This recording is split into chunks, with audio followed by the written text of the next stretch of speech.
In the heart of the Chilean countryside, under skies famed for their clarity and the whisper of ancient legends, a group of hikers found themselves drawn to the wild beauty of the landscape.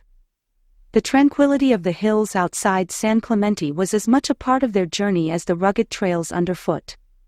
Among them was Leo, a young astronomer whose passion for celestial phenomena was matched only by his curiosity for the unknown. As the day unfolded, the group's laughter and chatter wove through the crisp air, punctuated by Leo's occasional silence. He often paused, his gaze lifting to scan the vast, open skies, a habit born from countless nights spent under stars.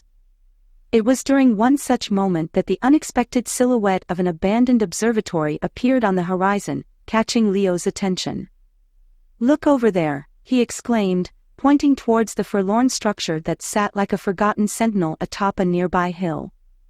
Intrigued by the sight, the hikers redirected their path towards the observatory. As they approached, the building's desolate charm became evident, the once proud dome now tarnished by time, its walls embraced by the creeping fingers of ivy. The air of abandonment was palpable, yet the door, slightly ajar, seemed to invite them in.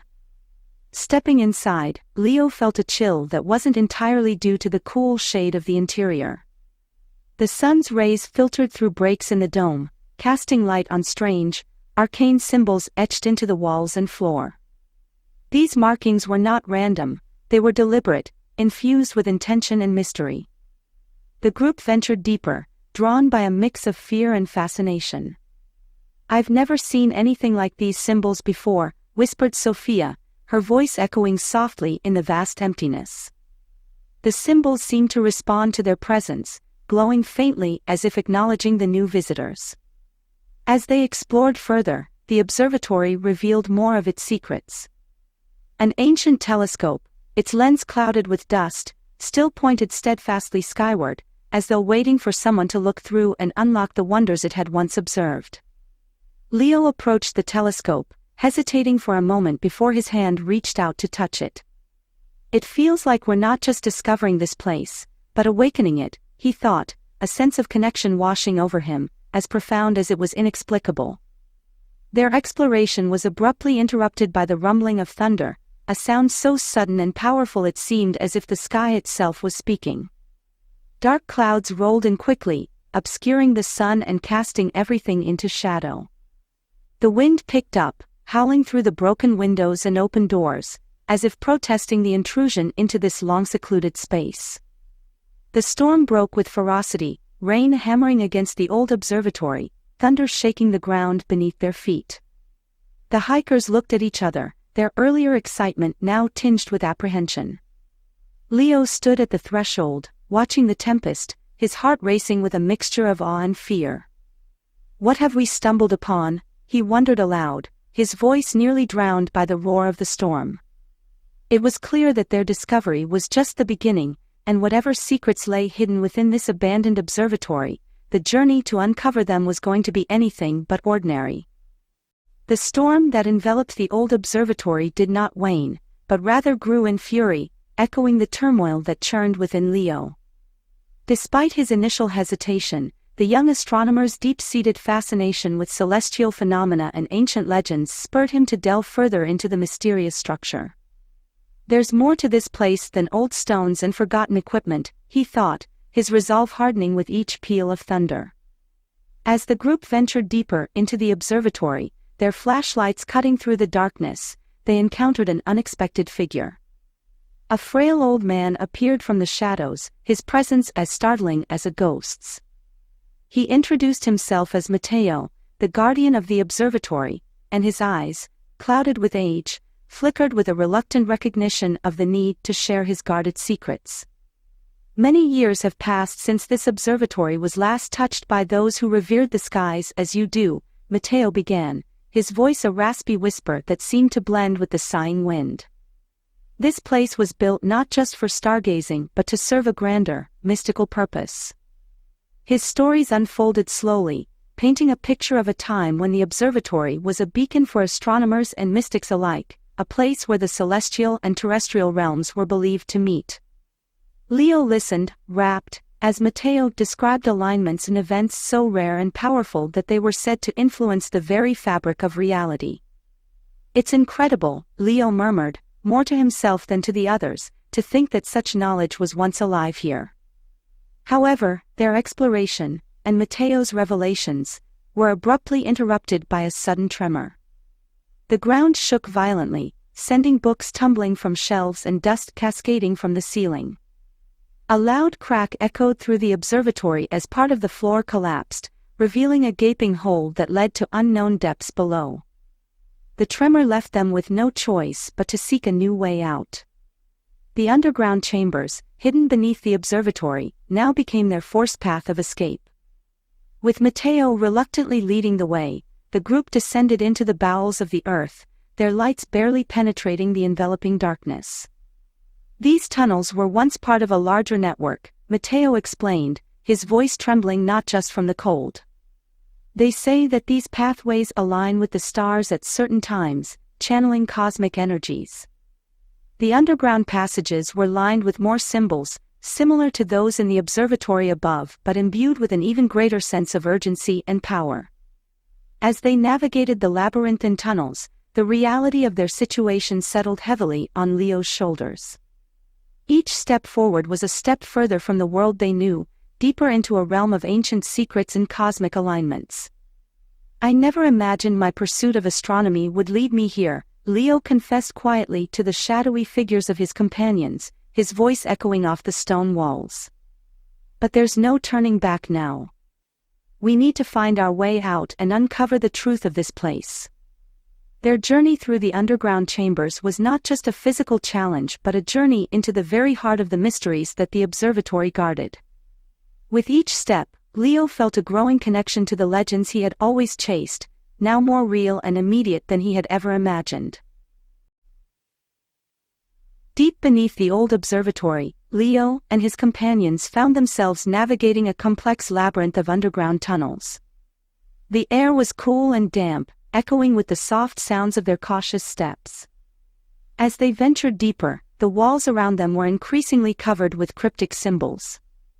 These markings seemed to pulsate faintly in the beam of their flashlights, as if alive with a mysterious energy. "I can't shake the feeling that these symbols are trying to tell us something," Leo murmured, tracing his fingers over the intricate patterns. His background in astronomy had not prepared him for this kind of celestial script, yet he felt an instinctive pull to decipher their meanings. With each symbol they decoded, a small piece of the puzzle fell into place, guiding them through the twists and turns of the subterranean maze. Their progress was slow but steady until they stumbled upon a chamber that took their breath away. In its center stood a pedestal, and atop it, an artifact glowing with an otherworldly light. The artifact, shaped like a celestial sphere, was encrusted with the same symbols that lined the walls. Its light cast shifting patterns on the surfaces around them, revealing hidden celestial alignments and hinting at a forgotten prophecy. "We found something incredible here," Leo whispered, his voice filled with awe and trepidation. The artifact seemed to pulse in response, its glow intensifying as if acknowledging his realization. As they examined the artifact, the air around them grew inexplicably colder, and a sense of foreboding settled over the group. No sooner had they begun to speculate about the artifact's purpose than they were thrust into peril. Shadows in the corners of the chamber coalesced into spectral forms, swirling with silent malevolence. The spirits, guardians of the observatory's secrets, were not pleased with the intrusion.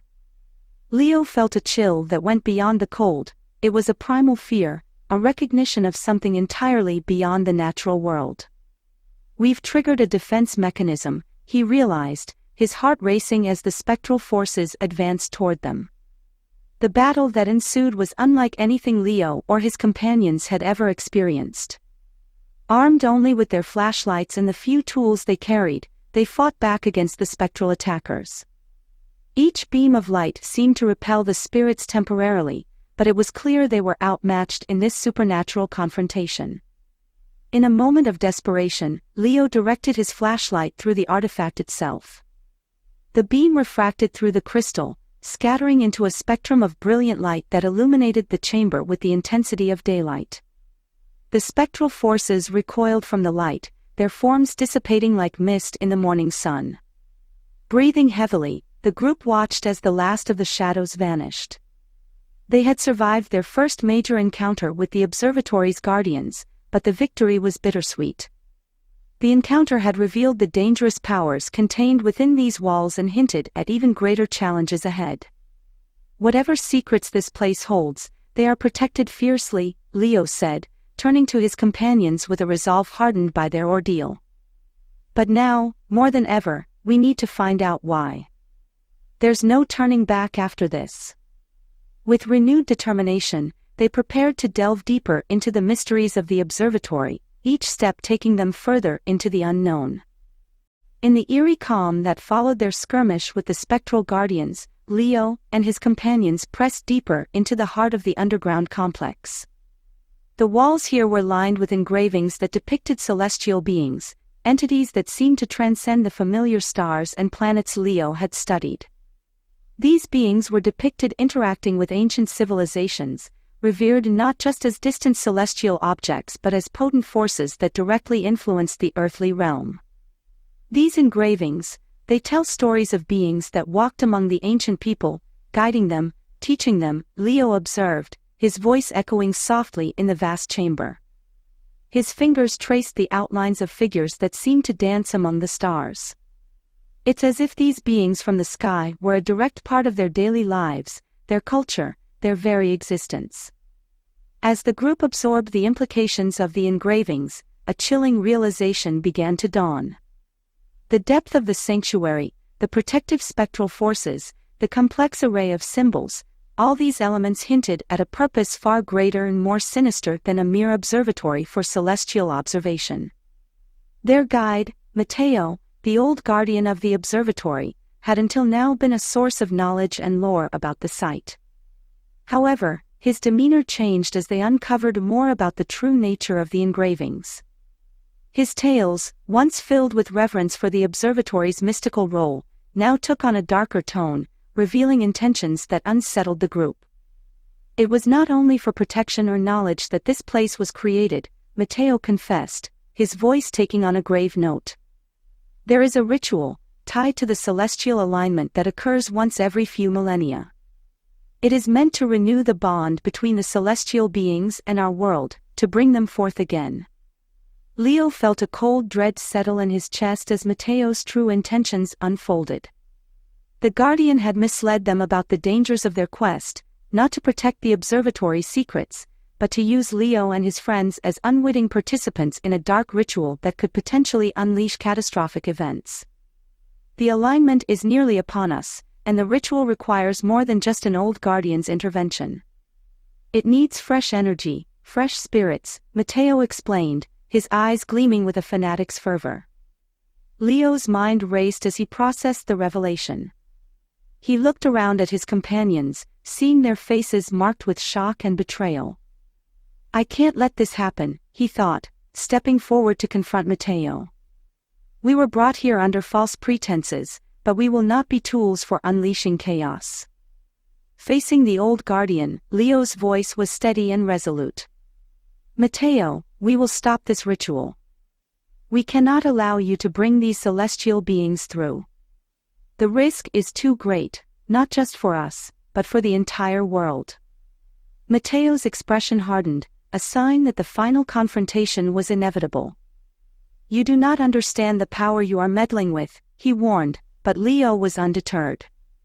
With a firm resolve, Leo and his group prepared to thwart the impending celestial alignment. They knew the stakes were higher than ever before, and their decision to confront the Guardian set them on a path from which there was no turning back. As they strategized their next steps, the weight of their responsibility pressed heavily upon them, but so too did a determination to protect the world from the shadows cast by these ancient truths. In the shadowy depths beneath the ancient observatory, Leo and his companions huddled together, their faces illuminated by the faint glow of the artifact they had discovered. The weight of their discovery and the betrayal of the Guardian, Matteo, hung heavily in the air. With the celestial alignment fast approaching, they knew they had little time to act. "We can use this artifact to disrupt the alignment," Leo proposed, his voice resolute amidst the uncertainty. "If we can alter the celestial configuration, maybe we can stop the ritual." Sophia, who had an engineer's knack for understanding complex systems, quickly took to the idea. Together, they examined the artifact, determining how to manipulate its properties to project a different celestial map, one that could potentially mislead Matteo and his followers. The plan was fraught with risks, but it was their only chance to prevent whatever catastrophe Matteo intended to unleash. As the alignment neared, the group moved stealthily back to the main chamber, where Matteo and his cultists were already beginning their incantations. The eerie chants filled the air, a stark contrast to the determined silence of Leo's team as they set up the artifact at a strategic point. The confrontation erupted suddenly. Leo and his friends revealed themselves, and chaos ensued.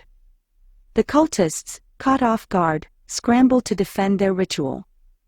Leo felt a surge of adrenaline as he stepped into the fray, the artifact pulsing in his hands.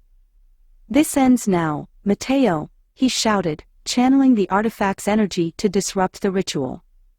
The battle was fierce, with both sides pushing for control over the cosmic forces at play. Using their newfound knowledge of the celestial beings and the powers of the artifact, Leo's group fought with a desperate intensity. The artifact emitted beams of light, which Sophia manipulated to create illusions of shifting stars and planets, confusing the cultists and disrupting their focus. However, despite their efforts, the ritual was too far advanced to stop completely. As the celestial alignment reached its peak, a crackling energy filled the chamber, and a portal shimmered into existence. The air around it vibrated with a menacing energy, and through the portal, spectral forces began to surge into the room, more powerful and numerous than before. Leo watched in horror as the portal stabilized, realizing their plan had only partially succeeded. "We've changed the ritual, but not enough to stop it," he realized, his heart sinking. The spectral attacks intensified, the guardians of the observatory now bolstered by the unleashed energies. The group rallied, their backs together as they faced the onslaught.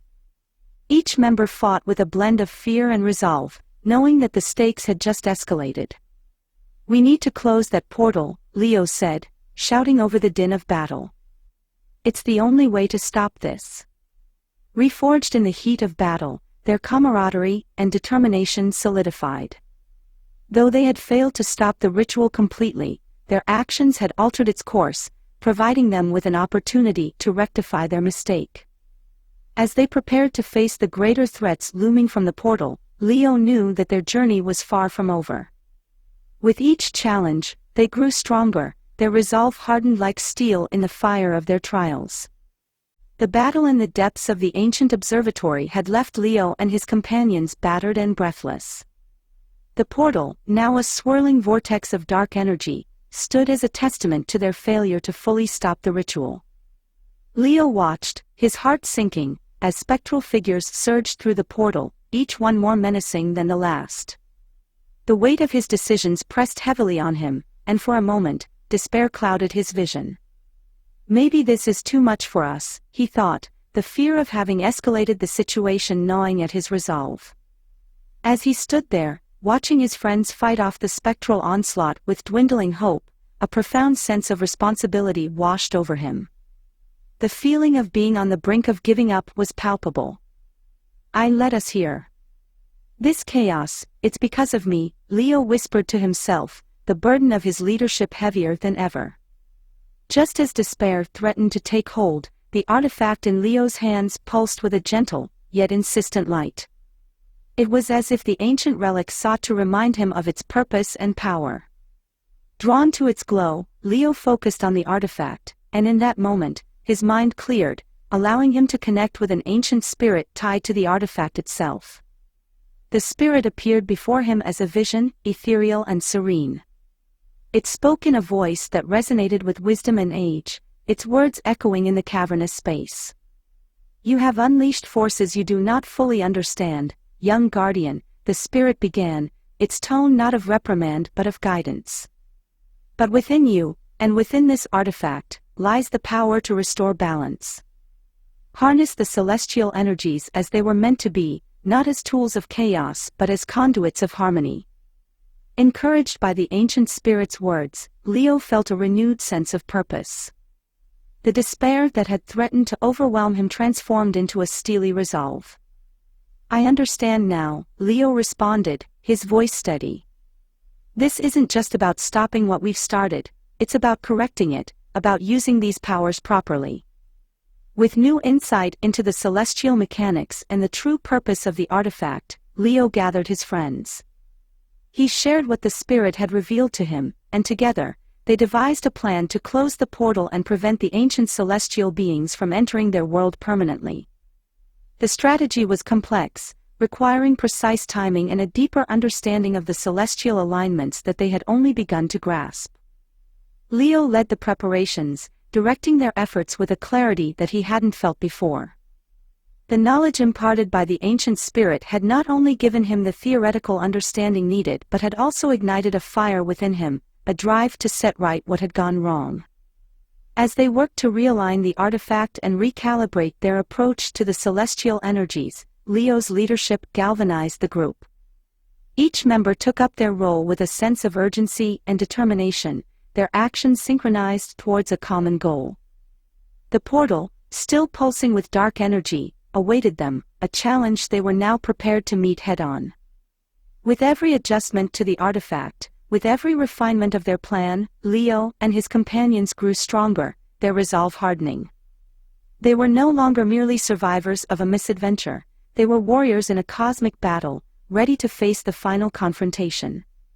As they stood together, united by purpose and strengthened by wisdom, Leo felt the abyss of despair recede, replaced by the light of hope and the fire of anticipation for the battle that lay ahead. Under the oppressive shadow of the looming portal, Leo and his companions prepared for what they knew would be their final battle. The air crackled with energy, the ground beneath them thrummed with power as if the very earth anticipated the showdown. The guardian, Matteo, stood defiantly, his eyes alight with a fervor that spoke of his unyielding belief in the ritual's necessity. Around him, the spectral forces and emerging celestial beings formed a menacing tableau, their forms shimmering with otherworldly essence. Leo clutched the artifact, its surface cool and pulsing under his grip. He could feel its power coursing through him, a direct conduit to the celestial forces he was about to attempt to realign. "This is it," he thought, steeling himself. "All our efforts, all our hopes, come down to this moment." With a deep breath, Leo stepped forward, the artifact raised before him as he began to chant the incantations the ancient spirit had taught him. The words felt strange on his tongue, ancient and powerful, resonating in the air with a tangible force. As he spoke, the artifact glowed brighter, its light piercing the darkness around the portal. The celestial beings hesitated, their advance slowing as the fabric of reality began to warp and weave under the influence of the artifact. Matteo shouted, a mix of rage and desperation, attempting to counteract Leo's actions with chants of his own. But it was too late, Leo's determination and the artifact's power were overwhelming. As the final words of the incantation left Leo's lips, a brilliant light exploded from the artifact, engulfing the portal. The ground shook, and a thunderous sound filled the air as the celestial alignment shifted, realigning under Leo's careful guidance. The portal shuddered and then began to close, the spectral forces and celestial beings pulled back into their rightful realms. The battle ended almost as quickly as it had begun. The observatory, once a hub of mystical and cosmic energy, quieted, the air clearing as the last of the spectral forces dissipated. Matteo, now defeated, collapsed, his plans thwarted. Around Leo, the countryside seemed to exhale, peace settling over the hills and valleys like a soft blanket. In the aftermath, Leo and his companions gathered outside the now sealed observatory. The sun was rising, casting the first warm rays of dawn over the land, bathing everything in a gentle light. "We did it," Leo said aloud, not just to his friends but to himself, a reaffirmation of their victory and survival. The journey back to their ordinary world was quiet, reflective. Leo pondered the line between his curiosity and the reckless ambition that had almost caused a disaster. He had learned much about the celestial legacies and the responsibilities that came with such knowledge. "I am more than just an observer of the stars now," he mused. "I am a guardian of their secrets, a protector of their balance." With newfound confidence and a deepened respect for the powers he had wielded, Leo resolved to continue his studies. He knew now that the mysteries of the universe were vast, and the line between curiosity and caution was thin. But with the wisdom gained from their harrowing experiences, he felt prepared to walk that line, guarding against the darkness that lay just beyond the light.